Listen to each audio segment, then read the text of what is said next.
আসসালামু আলাইকুম। তো আমি সকাল সকাল ৮টার সময় উঠে পড়েছি, কারণ আমার নামাজ ছিল না। তো আমি ভাবলাম যে একটু দেরি করেই উঠি।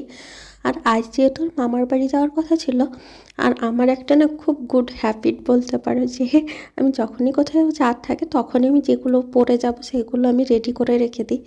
আর আমি এখানে খুবই কনফিউজ ছিলাম যে এইগুলো পরবো, এই চুড়ির সেটটা পরবো নাকি ওই ব্রেসলেটটা পরবো।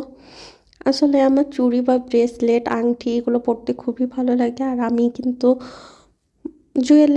নেকলেস এইসব জিনিস সেইভাবে পছন্দ করি না। আর এটা দেখো ইপা হালাল লিপস্টিক। তো লিপস্টিক আমরা সবাই পছন্দ করি, কিন্তু মুসলিমদের যেহেতু হালাল লিপস্টিকটাই পরা বেটার, কারণ লিপস্টিকে অনেক কেমিক্যাল থাকে। আর এখানে কিন্তু আমি চা নিয়ে হাজির, চা আর বিস্কুট। তো চা আর বিস্কুট খেতে কিন্তু এইভাবে খেতে খুবই ভালো লাগে। তোমরাও জানিও তোমাদের কাদের এইভাবে খেতে ভালো লাগে। আমার যদি ১ কাপ চা আর ১ প্যাকেট বিস্কুট দেয় তো আমি পুরোই শেষ করে নেব। পরে ডিসাইড করলাম ব্রেসলেটটা রেখে দিয়ে আমি ওয়াচটা পরবো। তারপরে এই চুড়িটার ওপরেও মন চলে এলো, তো ওয়াচ আর এই চুড়িগুলোই পরবো। তো এইখানে কিন্তু আমি আংটির উপরেও না অনেক কনফিউজ হয়ে গেছিলাম কোনটা পরবো, কারণ আমার আংটি পরতে অনেক ভালো লাগে। আর এই যে চাঁদির আংটিটা দেখছো, ওটা কিন্তু আমি মোটা হয়ে গেছে বলে সবসময় আর পরতে পারি না, না হলে ওটা আমি সবসময়ই পরতাম। আর এখানে পরে কিন্তু আমি একটা হাতেরও ভিডিও বানিয়ে নিলাম। আর এই দেখো আমাদের ধন আরও চলে এসছে, আরও আসা বাকি আছে। আর আমার কিন্তু প্রচণ্ড ঠান্ডা লেগেছে। আর এরই মধ্যে কিন্তু আব্বু এসেছিলো, তো আব্বুর জন্য 3টা রুটি বানিয়ে দিলাম, কারণ আব্বু সকাল থেকেই কিছু খায়নি। তারপরের দিন আবার এডিট করতে বসে গেলাম। আমার কিন্তু প্রচণ্ড ঠান্ডা লেগেছে। আর এটা কিন্তু গ্রামে একটা হাট বসে শনিবার, ওখানেই গেছিলাম। কারণ একটা ওড়না নেওয়ার ছিল আমার সেম ডিজাইনের, কিন্তু সেই দিন ছিল না। পরবর্তীতে একটা ছোট ভাই ওই বললো এনে দেবে। সামনের শনিবার আবার যাব। আর কিন্তু আমি বেরোতে বেরোতে কিন্তু এইগুলোরও ভিডিও বানিয়ে নিচ্ছিলাম, আর আমিও না একটুও দাঁড়িয়ে দেখছিলাম।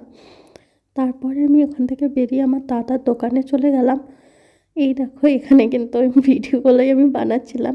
তোমাদেরকে একটা জিনিস দেখাই, যেটা মানে আমার বোন ওর খুব পছন্দ। ওই কিন্তু ওটাকে যখনই যাই নেয়ার খুব মানে ফোন দিয়ে আটে চার্জারের কভার। এই দেখো দেখতে কিন্তু খুবই কিউট। তো আমার বোনপোর ওই দুটো খুবই ভালো লাগে। আর এই দেখো এটা আমার ওল্ড ভাইয়া, তো ওর অনেক পুরোনো একটা ছবি যেটা ওর লাগিয়ে রেখেছে। আর এই দেখো আমাদের দুষ্টটা বাড়ির। আর এখানে কিন্তু আমার বড় দাদা আছে। আর নাহিয়ানের কথা আর কী বা বলবো, ওই অনেক মিষ্টি। আর এই দেখো এই পেন দুটো নিয়ে নিলাম, কারণ হচ্ছে কি আমার মাসির মেয়ের এক্সাম, সেই জন্য ওকে গিফট দেবো। আর এই দেখো তুমি যতই ভালো সেলিব্রিটি হোক, গ্রামে যে তুমি সানগ্লাস পরতে পারবে না, মানে একটু কীরকম লাগে, কারণ সবাই ঘুরে ঘুরে দেখবে। সেই জন্য আমি এখান থেকে কিন্তু পরে যাবো। আর এই দেখো আমার কিন্তু আগের দিন গরম জল পড়েছিল পায়ে, কিন্তু জ্বালা আছে কিন্তু কোনো দাগ হয়নি। ওটার জন্য আমি পাটা তোমাদেরকে দেখিয়ে দিলাম। আমি কিন্তু দোয়া পড়েছিলাম, জানি না দোয়ার মধ্যে একটা আলাদাই শান্তি আছে, আর অনেক কার্যকর হয়, কিন্তু অল্প একটু জ্বালা আছে। আর এই দেখো এটা হচ্ছে পাগলা গারদ। আসলে আমার অনেক ঠান্ডা লেগেছে, তারপরেও আমি ভিডিওগুলো এডিট করছি, কারণ অনেক ভিডিও জমে গেছে। আর এখানে যারা পাগল থাকে তাদের কিন্তু সত্যি মন মন থেকে ওরা অনেক কম, যে মানে মানুষ যে কষ্টগুলো দেয় ওরাও কিন্তু বুঝতেও পারে না। আর এইটা হচ্ছে মহলন্দি কলোনি, মানে মহলন্দির ফিল্ড। এখানে সন্ধ্যাবেলায় অনেক বাচ্চারা খেলা করে। আর নেক্সট টাইম তোমাদেরকে দেখাবো ভিডিও, ওটাও আছে আমার কাছে। আর এখানে কিন্তু যে আমরা টক দই নিচ্ছিলাম, কারণ এখানকার টক দই ভালো হয়। আর কেকের ভিডিওগুলোও আমি বানাচ্ছিলাম। আমার দাদা জিজ্ঞেস করলো খাবি নাকি, তা বাট আমার খাওয়ার কোনো ইচ্ছা ছিল না। ভিডিও বানিয়ে এখানে বেরিয়ে পড়লাম। আর এইগুলোতে কিন্তু অনেক জামা থাকে, তো ওইগুলো দিয়ে ভিডিও বানাতে আমার নিচে দেখতে অনেক ভালো লাগে।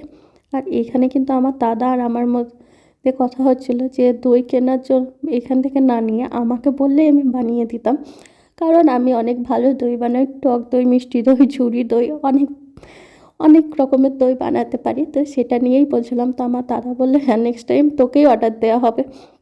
দেন আমি বললাম যে হ্যাঁ আমি কিন্তু এইটার বিজনেস শুরু করতে পারি। তারপরে আমার দাদা হাসলো, কারণ আর হচ্ছে কি, চাইলেও করা যায় কিন্তু এই দিকে ভালো চলবে না, বাট আমি অনেক ভালো বানাই। আর এই দেখো এই মাঠগুলো মানে সিজনের টাইমে কিন্তু অনেক ভালো লাগে। আর আকাশের কথা কী বা বলবো, আকাশ দেখলে আমার মনটা ভালো হয়ে যায়। আর যাওয়ার পর কিন্তু আমি আমার বোনটাকে গিফটটা দিলাম, ওকে এখন পেন দিচ্ছি, আর একটা কিন্তু হিসাবের কভার দিয়েছিলাম। আর ওর এক্সাম শেষে কিন্তু ওর জন্য আর একটা সারপ্রাইজ আছে খুব ভালোই। আর দেন ভালো যদি রেজাল্ট করে তারপরেও একটা গিফট দেওয়ার আছে। আর এই দেখো আমি সানগ্লাস পরে এসেছি, বাট আমি কিন্তু চশমা লাগাই, চশমু, তো চশমাটাও বের করে নিলাম। আর এই দেখো ওয়াশটা পরার কারণে আমার হাতের অবস্থা দেখো, আমার স্কিনটা অনেক সেন্সিটিভ, তো একটুতেই দাগ হয়ে যায়। সেটা এমনি কোনো বড় ব্যাপার নয়, বা আমি খুব টাইট করেও পরিনি। আর আমি ঘরে আমার বোনের সঙ্গে গল্প করছিলাম, দেন আমার মামি আমাকে এখানেই খাবার এনে দিল। আর ক্ষীরটা কিন্তু অনেক মিষ্টি হয়েছিল। আর এই দেখো কাজু খেতে আমার খুব ভালো লাগে, তো আমি এটাকে আগে তুলে নিলাম। মুড়িও ডিমও দিয়েছিল, আমি ওইগুলো অল্পই খেয়েছিলাম, পুরোটা খাইনি। দেন আমি কিন্তু আর ভিডিও বানাতে ভুলেই গেছিলাম, মানে সবাই এক জায়গা হলে গল্প, হাসি ঠাট্টা মজা সবই হয়। আর এই দেখো আমার ডিমটাকেও খেয়ে নিয়েছে। এখানে আমি আবার এই ভিডিওটা অ্যাড করলাম, কারণ ওখানে ঠান্ডা লাগার কারণে আমার অনেক কনফিউজ ছিলাম। তো দিন শেষে আমরা সবাই পাগল, কিন্তু ওরা যেখানে পাগল আছে ওদেরকে কেউ কষ্ট দিলে সেটা ওরা বুঝতে পারে না, বাট আমরা বুঝতে পারি, তো আমাদের বেশি কষ্ট হয়, এইরকম কিছু বলতে চেয়েছি।